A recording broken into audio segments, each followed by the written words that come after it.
Bonjour à tous, on est ensemble pour 3/4 d'heure pour parler de comment s'entourer pour réussir sa démarche RSE et en utilisant des astuces neuroscientifiques qui permettent de fédérer vos collègues sur la RSE. Donc, merci d'être présent pour ce webinaire d'automne. Nous, on a un automne ensoleillé là en région parisienne.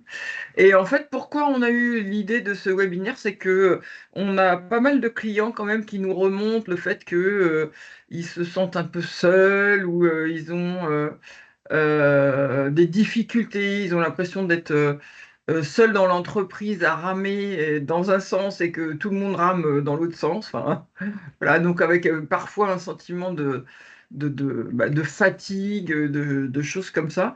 Donc l'objectif de ce webinaire, c'est de vous redonner la pêche et de surtout d'expliquer que déjà c'est normal que vous ayez ce sentiment parce que c'est vraiment lié au fonctionnement du cerveau.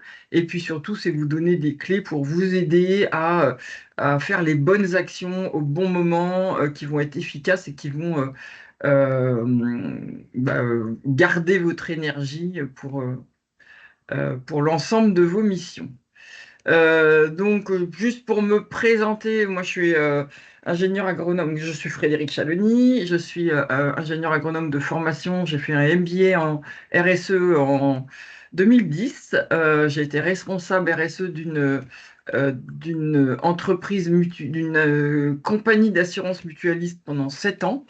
Et moi-même, ayant été à votre place, j'ai vécu la difficulté d'embarquer les équipes et aussi la direction. Et donc, je compatis, enfin, en tout cas, je sais ce que ça peut être. Et après, j'ai créé mon entreprise donc, qui s'appelle Manitaria, qui a comme mission d'embarquer nos clients dans leur transition RSE. Et comme j'ai eu la chance de croiser une docteure en neurosciences très inspirante qui m'a fait découvrir le fonctionnement du cerveau. Je me suis formé avec elle et maintenant donc j'utilise cette touche neuroscientifique et neurobiologique pour créer de la motivation, embarquer les équipes dans la transformation RSE. Ce qu'on va voir aujourd'hui, donc on va dire 40 minutes, et après on posera si vous avez des questions. Euh, donc une introduction et pourquoi mobiliser, bon ça on va passer vite, mais surtout pourquoi est-ce difficile? Donc ça vous verrez que c'est vraiment lié au fonctionnement du cerveau. Comment on peut utiliser le fonctionnement du cerveau justement pour le changement, donc vraiment les leviers. On passera sur 5 astuces neuroscientifiques où à chaque fois je vous donnerai la raison de pourquoi cette astuce elle est intéressante et comment on peut la mettre en œuvre concrètement. Et il y aura une conclusion, je vous parlerai d'une offre découverte réservée aux participants du webinaire. Et puis, si vous avez des questions, ça sera avec plaisir que nous vous répondrons. N'hésitez pas à poser des questions dans le chat si vous en avez qui vous viennent tout au long, on y répondra à la fin. Donc, on est parti. Donc, l'introduction. Donc, quand on est responsable RSE ou en charge de la RSE, pourquoi c'est important de mobiliser des collaborateurs?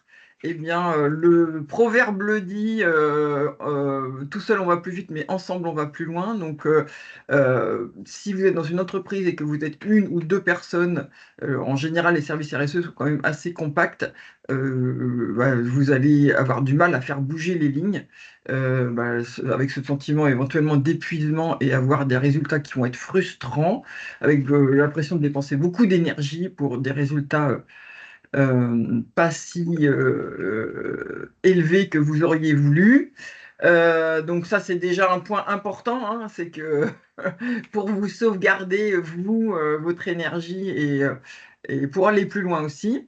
La deuxième raison, c'est que si vous faites une stratégie RSE portée par les collaborateurs, elle aura plus euh, de pertinence ou elle sera mieux adaptée puisqu'elle sera vraiment compatible avec la stratégie de l'entreprise, avec le quotidien des salariés. Il n'y aura pas ce genre de réaction, genre ah bah oui, mais la RSE, ils sont dans leur bureau, ils inventent des trucs, mais en fait, c'est pas du tout applicable sur le terrain.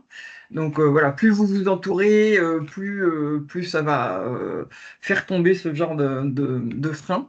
Et puis la troisième raison, c'est que le fait qu'on ait une démarche RSE réussie et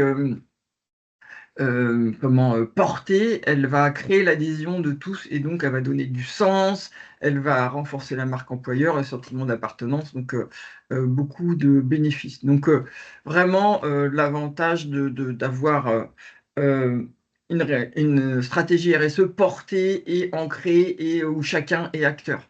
D'ailleurs, il y avait une étude du cabinet Bain qui disait que 90% des entreprises n'atteignaient pas leurs objectifs RSE.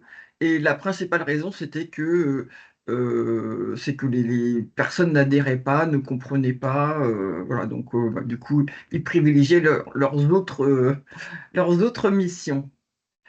Donc, un petit détour par le cerveau qui est au cœur des entreprises, hein.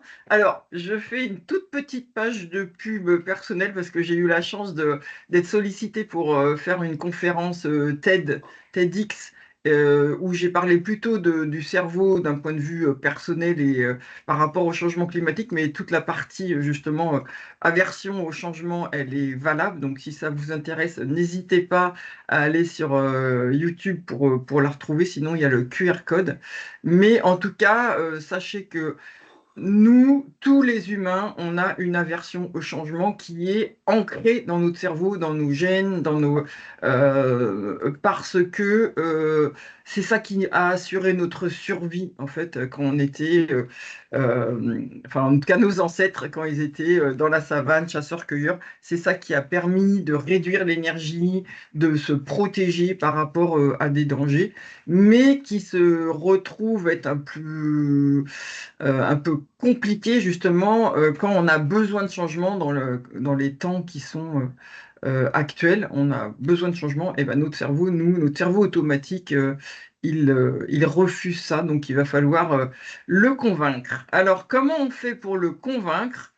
Du coup, pour transformer ou pour changer, passer à l'action, on a vraiment deux étapes qui sont importantes, c'est développer la volonté d'agir et développer la capacité d'agir. Et ces deux étapes sont nécessaires et suffisantes. Mais l'une des deux n'est pas suffisante. En fait, si vous faites que de la volonté d'agir ou que de la capacité d'agir, ça va pas suffire. Il faut vraiment activer les deux. Et alors, développer la volonté d'agir, c'est sensibiliser, faire prendre conscience qu'il y a des problèmes. On peut appeler ça aussi développer le sentiment d'urgence. Il faut agir, il faut changer. Donc ça, c'est un peu toutes les ateliers type fresques, etc., qui font comprendre qu'il y a un problème. Et ça crée de la motivation.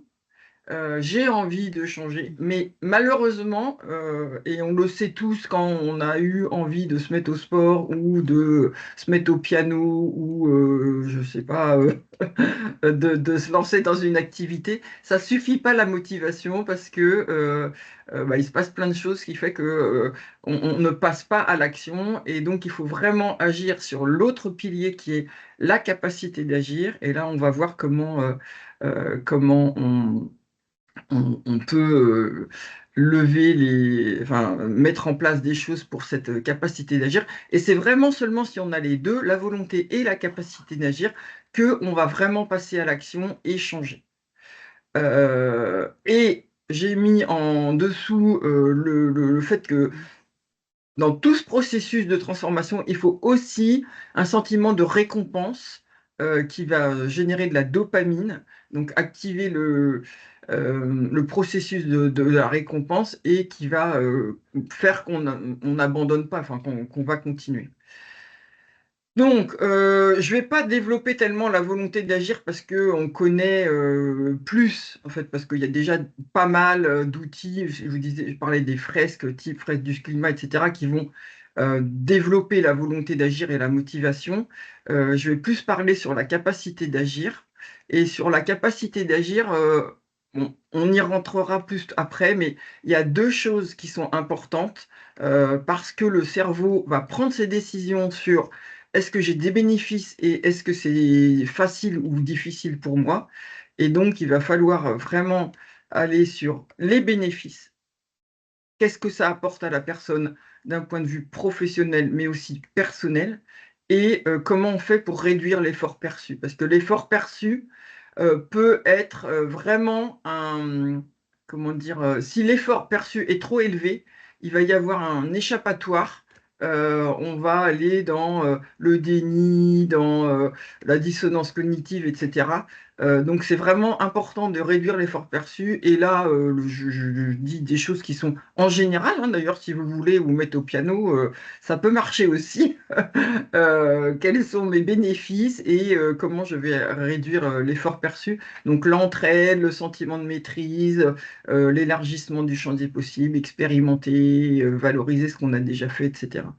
Et on va rentrer plus en détail, mais ayez ça en tête. Et il y a une autre façon de le représenter, c'est cette matrice coût-bénéfice. Donc, est-ce que c'est facile pour moi ou difficile pour moi, donc sur l'axe vertical, et est-ce que j'ai beaucoup de bénéfices ou peu de bénéfices? Et cette matrice-là, on peut l'utiliser de deux façons. Soit pour démarrer des actions et on va dire, bah, on commence par les actions qui ont beaucoup de bénéfices pour les personnes et qui sont faciles à mettre en œuvre. Et là, ça va permettre de dire, ah ben oui, j'y arrive, etc. Et donc peut-être aller sur des choses plus difficiles après. Et, euh, et aussi, par rapport à cet effort perçu, c'est-à-dire des actions qui vont être en bas à droite, qui sont difficiles, mais avec beaucoup de bénéfices, comment on peut faire, nous, en tant que responsables RSE, pour les faire monter en haut? Qu'est-ce qui ferait que l'effort perçu, il va être plus faible? Et ça, c'est pareil, on va le voir. Dernier petit point neuroscientifique pour vous aider dans l'accompagnement de vos collègues, c'est utiliser donc la chimie cérébrale et donc j'allais dire le trio, mais non, c'est un quatuor, les quatre neurohormones ou neurotransmetteurs clés qui sont la dopamine, l'ocytocine, la sérotonine et l'endorphine. Et bon, la dopamine, on en parle beaucoup, c'est le circuit de la récompense et c'est surtout le circuit de la motivation. On sait tous que si on mange un carré de chocolat et que ça nous produit du plaisir, on va avoir envie de manger un autre carré de chocolat. Donc, motivation. Donc, et ça, qu'est-ce qui produit ça? Des activités ludiques, résoudre des problèmes, apprendre. Ça apporte de la dopamine, hein. Il n'y a pas que les clics sur Instagram. L'ocytocine, c'est vraiment l'hormone de la confiance et de la collaboration. Donc, dans le groupe, donc là, la collaboration va générer de l'ocytocine, avoir des objectifs communs, partager, être dans la bienveillance, se sentir en sécurité, tout ça va vraiment produire de l'ocytocine. La sérotonine, elle est produite par le fait de se sentir utile et important, c'est aussi l'hormone du bonheur. Et l'endorphine qui génère de la détente et du bien-être. Et là aussi, on va retrouver des activités en groupe et du rire. Donc voilà, je vous en reparlerai un petit peu au moment des astuces, mais c'est un peu pour poser le contexte. Alors, on va rentrer dans le concret, hein, parce que pour l'instant, c'est un petit peu théorique tout ça. Donc, on vous propose 5 astuces pour vraiment fédérer vos collègues. Donc, la première, vous allez voir, enfin, j'allais dire et de loin, mais en tout cas, incontournable, c'est s'appuyer sur le collaboratif. La deuxième, sensibiliser positivement. Troisième, partir de ce qui est déjà fait et bien fait. Démarrer par des quick wins, c'est la quatrième. Faire expérimenter et former. Et là, je vous en ai mis 2 en bonus qui sont avoir des objectifs portés par la direction et communiquer en toute transparence. Je les ai mises en bonus parce que c'est des choses qui sont un petit peu plus difficiles à mettre en œuvre. Donc voilà, si vous devez vous concentrer, c'est plutôt sur les 5 premières. Alors, bah, attaquons. Donc, l'astuce neuroscientifique numéro 1, c'est s'appuyer sur le collaboratif. Donc c'est vraiment l'idée qu'il faut mobiliser les collaborateurs en relais, en acteurs, voilà, et faire partie d'une équipe. Et alors pourquoi? Donc je vais un petit peu redire sous une autre forme ce que j'ai dit tout à l'heure, mais appliqué à la RSE. Donc déjà, l'appartenance à un groupe, c'est un besoin du cerveau parce que nos ancêtres chasseurs-cueilleurs savaient qu'ils n'allaient pas survivre très longtemps s'ils étaient seuls. Donc on a vraiment la peur de se retrouver seul et au contraire une satisfaction quand on est dans un groupe. Et justement, pour alimenter ça, la collaboration sécrète de l'ocytocine qui génère ce sentiment de confiance et de l'endorphine qui va créer du bien-être. Et tout ça, ça va mettre en sécurité le cerveau, lui permettre d'être plus détendu, on va dire plus ouvert au changement, à la créativité, etc. Et donc, ça va augmenter la fierté et l'engagement. Ça va aussi réduire les silos qui est souvent une problématique hein, qu'on a dans les entreprises. Donc, il va y avoir plus de collaboration interservices. Et puis, ce que je vous disais, c'est en effet renforcer la créativité et la capacité à innover qui peut être quand même très intéressante de nos jours. Il y a une étude, j'allais dire une petite étude, mais non, une étude tout court qui était publiée dans Harvard Business Review qui montrait que quand on faisait des groupes de travail RSE, eh ben, il y avait une collaboration interservice qui augmentait de 50%. Donc, c'est intéressant de le prendre en compte. En termes d'actions concrètes, alors du coup, j'ai mis en premier le CODIR, parce que le CODIR est un groupe aussi. Et des fois, enfin moi je le vois hein, quand j'anime des groupes de travail avec des CODIR, ils n'ont pas tant l'habitude de collaborer que ça en fait. Ils échangent, ils discutent, mais vraiment collaborer, co-créer, c'est pas forcément Pardon. quelque chose de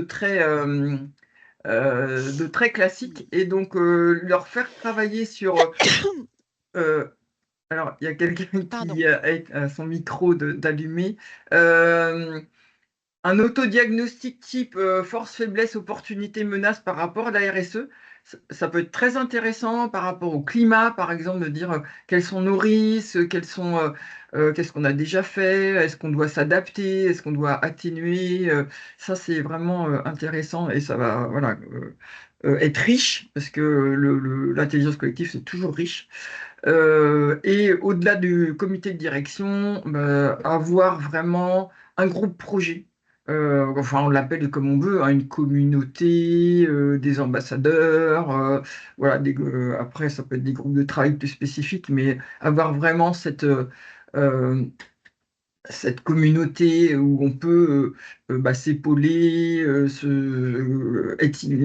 innover, etc.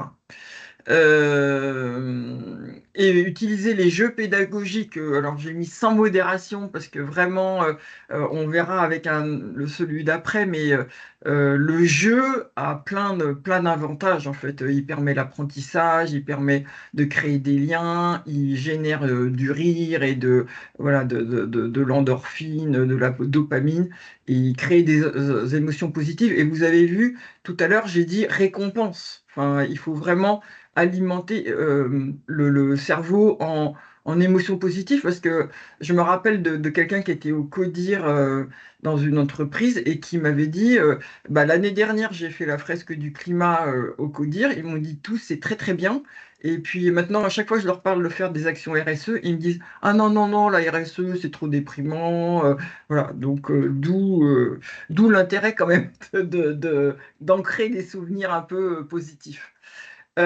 Et puis du coup, enfin, les neurosciences sont très sur l'intelligence collective, donc utiliser l'intelligence collective au maximum pour des ateliers. Alors c'est pas la peine de faire des grandes animations, des grands déroulés, mais déjà recenser toutes les actions RSE qu'on a faites.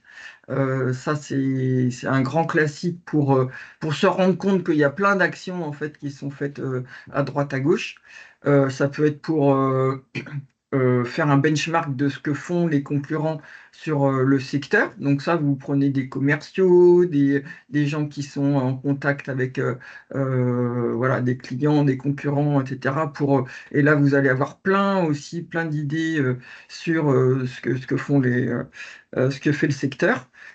Et ça peut être, mais vraiment l'intelligence, c'est aussi à utiliser, l'intelligence collective, c'est aussi à utiliser sans modération parce que pour faire des feuilles de route, des plans de communication, plans de mobilisation, vous aurez des idées beaucoup plus proches du terrain Parce que si vous vous dites, ah bah tiens, on pourrait faire ça, et le terrain dit, bah non, c'est juste pas possible parce que voilà, ça peut pas se mettre en œuvre concrètement, bon, bah, vous éviterez des erreurs.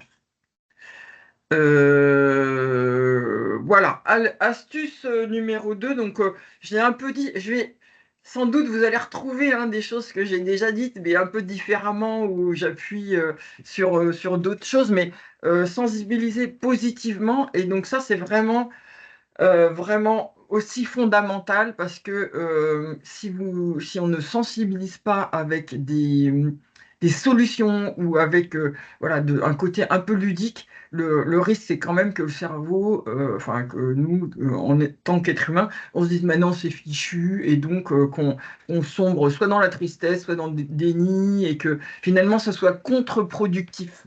Parce que ce qu'il faut, c'est quand même donner l'envie du changement. Donc, dire en effet, il y a des problèmes, mais il y a des solutions, il y a un espoir, parce que sinon, vraiment, euh, on va rentrer le cerveau, là j'ai mis la petite justification neuroscientifique, mais le cerveau automatique qui est en mode survie va prendre le dessus, et donc bah, il n'y aura plus d'énergie, parce qu'il y aura trop de tristesse, ou du déni, ou voilà. Donc c'est vraiment le contraire qu'il faut faire, c'est activer le système de la récompense donc, qui est celui de la motivation, pour donner envie d'agir et de se mettre en action. Donc, en action concrète, eh ben, il y a sensibilisation avec mise en action. Donc, sur la partie prise de conscience, donc, en effet, utiliser des formats ludiques avec des émotions positives, type des ateliers fresques, mais qui ont un chapitre solution, comme la fresque de l'économie circulaire, la fresque du numérique. Ils ont vraiment les deux volets, le chapitre problème, le chapitre solution. Il y a aussi un format que j'aime bien qui s'appelle le puzzle climat. Parce que le puzzle climat, on co-construit, je crois que c'est sur 2030, et c'est fait en sorte qu'on arrive en fait à baisser notre empreinte carbone, contrairement à d'autres ateliers où des fois on dit ah bah on n'a pas réussi en fait. Voilà, tout ce qui est quiz en équipe. Et il y a des expériences ou des ateliers enfin pas des ateliers, mais plutôt des expériences un peu plus long terme qui aident le passage à l'action, comme l'éco-challenge de Little Big Impact. Je vais vous en reparler. Ma petite planète, là, qui dure 3 semaines, qui est un challenge en équipe sur 3 semaines. The Week, qui lui est une expérience sur une semaine avec trois formats, mais voilà, vraiment aider le passage à l'action. Et pour initier le changement, donc je redis que, en effet, un atelier de où on en est, qu'est-ce qu'on a déjà fait, ça va aider, et je vais vous le redire après. Donc, voilà. Et, euh, et quand on a dit, voilà, il y a des problèmes, il y a des solutions, assez vite aller sur bah, nos solutions à nous, c'est-à-dire bah, qu'est-ce qu'on peut faire en tant qu'entreprise comme plan d'action sur tel sujet, la raréfaction de l'eau, le changement climatique, etc. Donc ça va calmer le cerveau en fait, et ça va lui dire, OK, il y a des problèmes, mais il y a des solutions, et j'ai envie d'en faire partie. Voilà. Je fais une petite parenthèse, mais parce que vraiment, c'est un format que j'aime beaucoup. D'ailleurs, je l'ai fait hier pour lancer une communauté RSE dans une grosse entreprise. l'Eco-Challenge de Little Big Impact, c'est un atelier que j'ai référencé, moi, pour Manitaria, parce que vraiment, il crée de la motivation, de l'émulation, et il montre les bénéfices du changement, il génère des émotions positives. Enfin, tout ce qui peut être le jeu, mais vraiment avec un focus sur le passage à l'action. C'est pas que la prise de conscience, c'est on aide à passer à l'action.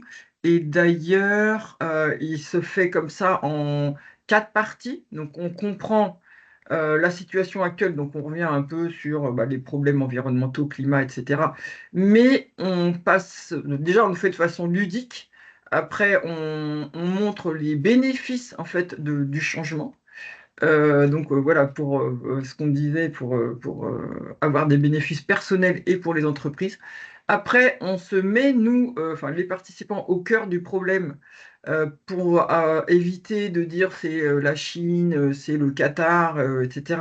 Mais de se rendre compte par son empreinte personnelle qu'on fait partie du problème, hein. Hier, il y avait une personne qui disait, ah bah moi j'ai 12 tonnes de gaz à effet de serre, je m'attendais pas du tout à ça parce que j'ai l'impression de faire plein d'efforts. Elle n'avait pas vu que des petits voyages en avion par-ci par-là contribuaient au réchauffement climatique. Et après, voilà, s'inspirer, s'engager. Donc là, le Coach Challenge, on propose de créer son plan d'action. Donc on propose une centaine d'actions possibles sur la mobilité, l'alimentation, les achats, etc. Donc là, on est vraiment déjà dans l'action et on réfléchit aussi un petit peu de façon un petit peu plus large sur l'entreprise et donc comment on peut co-construire des actions pour l'entreprise sur des enjeux spécifiques, je vous disais, l'eau, etc. Et juste pour un petit résumé, ça dure 2 heures, donc c'est quand même assez facile à caser.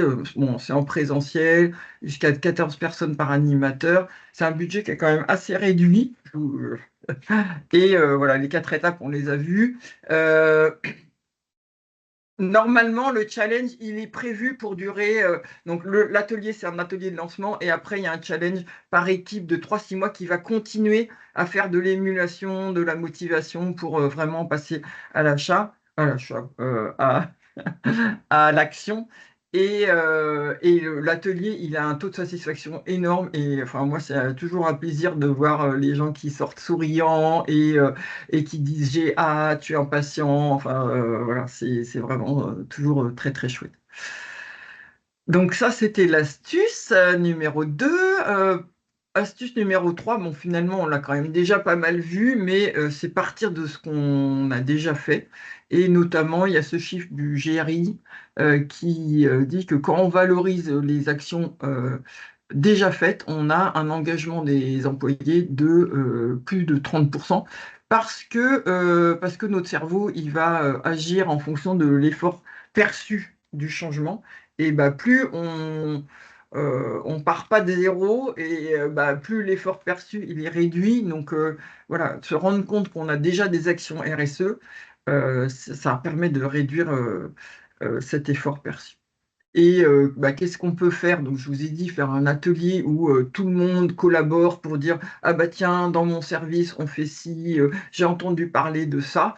Et ça permet aussi en parlant de ce qu'on fait déjà de déjà se mettre un petit peu en action parce qu'on peut faire l'outil là qui marche assez bien qui s'appelle KISS qui dit bah, qu'est-ce qu'on garde, qu'est-ce qu'on améliore, qu'est-ce qu'on démarre et qu'est-ce qu'on arrête. Donc là, on part déjà de ce socle et puis on l'améliore plutôt que de dire on part de zéro et on doit tout construire.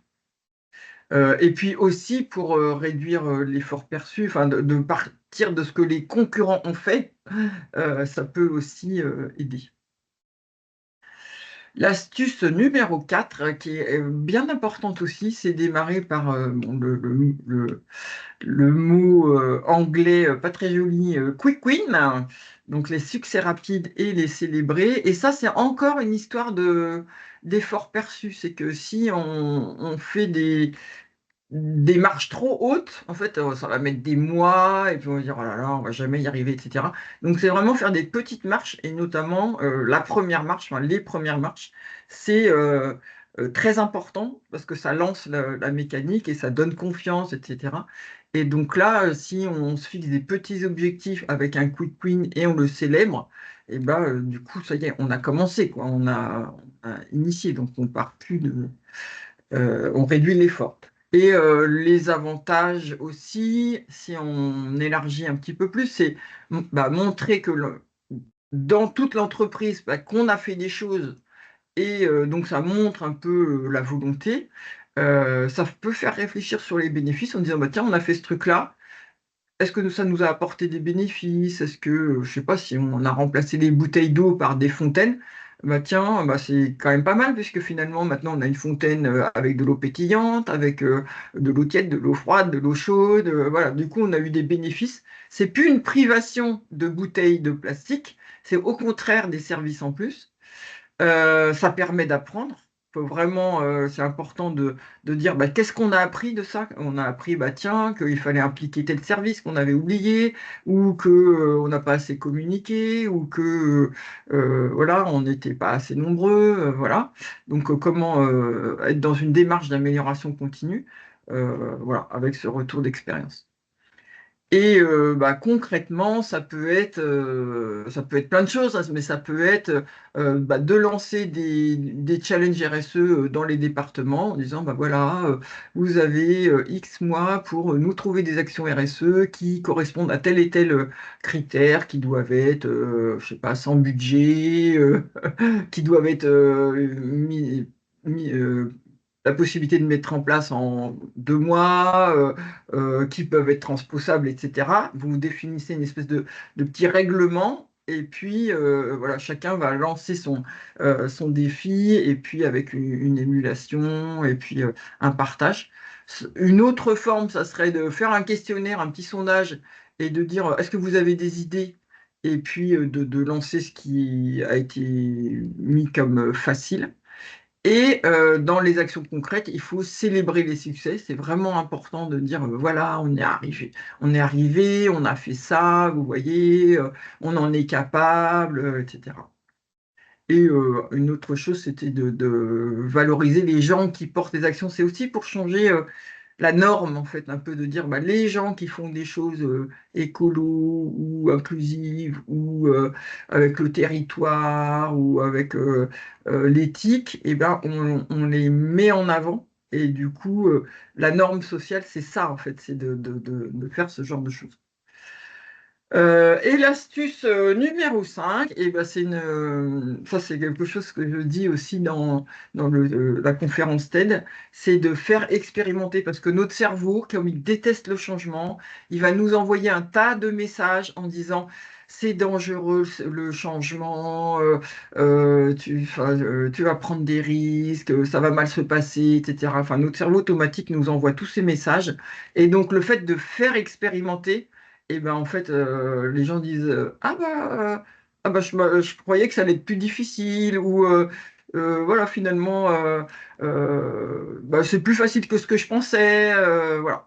Donc ça, c'est vraiment important de faire expérimenter pour faire tomber tous les freins.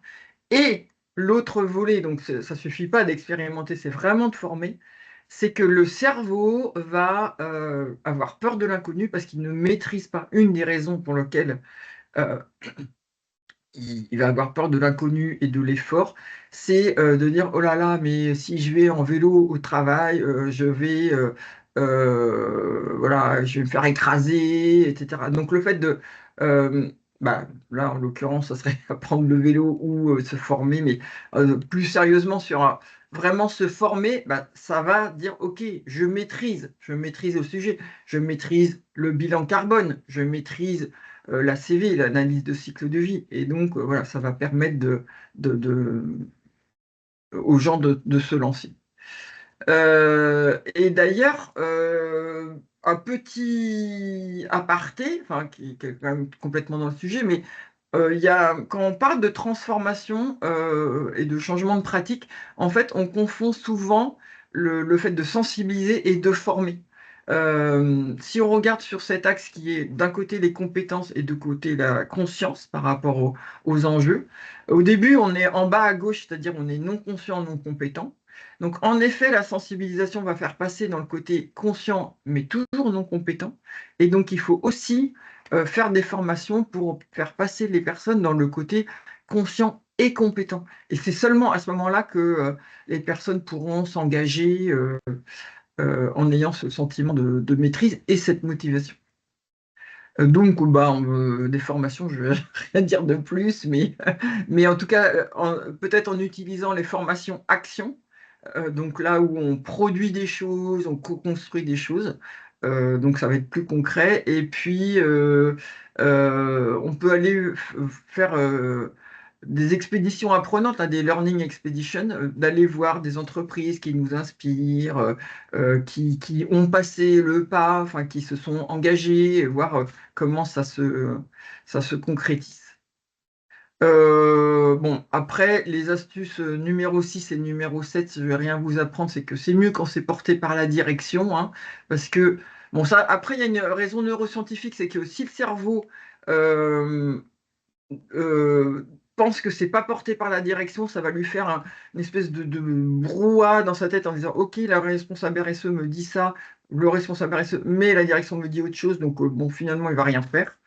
Voilà. Et puis l'autre astuce qui est de communiquer régulièrement, mais sans vouloir valoriser à tout prix, mais être vraiment honnête et transparent. Et ça, c'est vraiment important pour se projeter, pour donner du sens, etc. Mais bon, ça demande aussi un peu plus de moyens.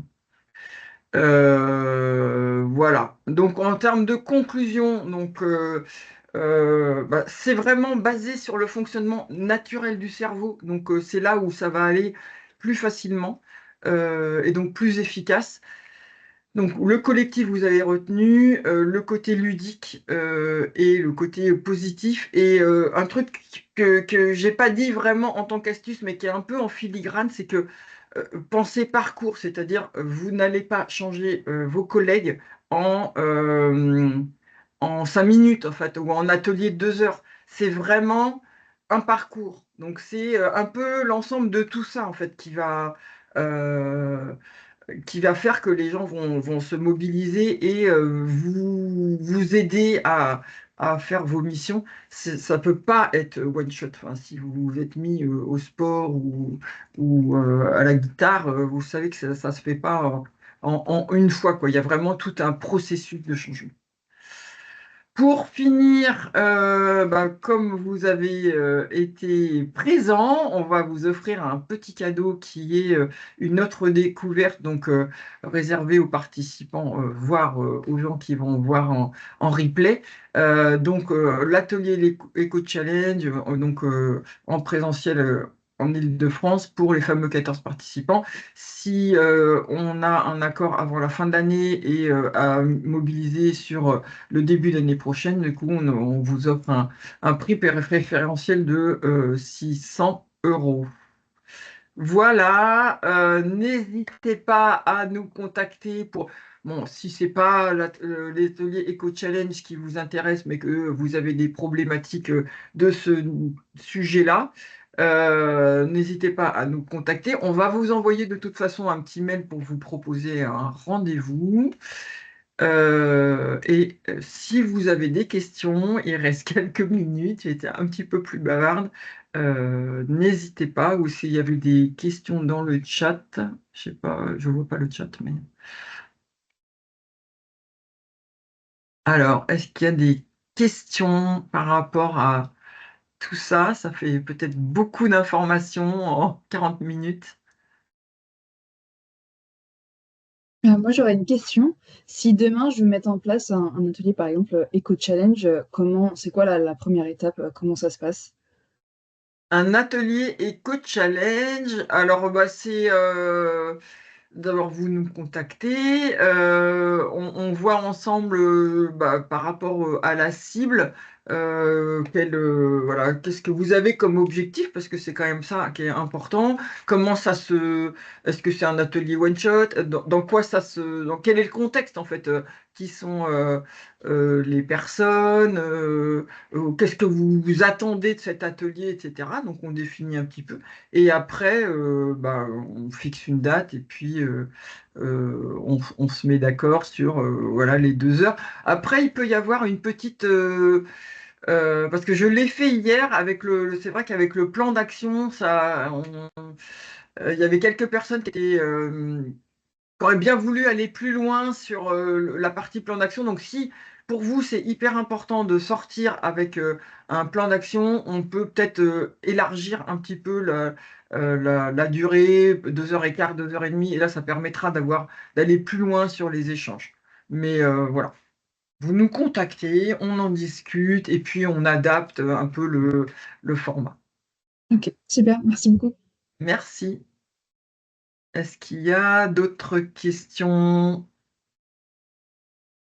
Bah, si tout était clair, merci beaucoup. J'espère que ça vous a inspiré. Moi, ça m'a fait très plaisir de partager ça. Et puis, bah, on vous recontacte pour voir si vous souhaitez échanger et qu'on aille plus loin. Merci beaucoup. Merci, à bientôt. Merci. Merci beaucoup.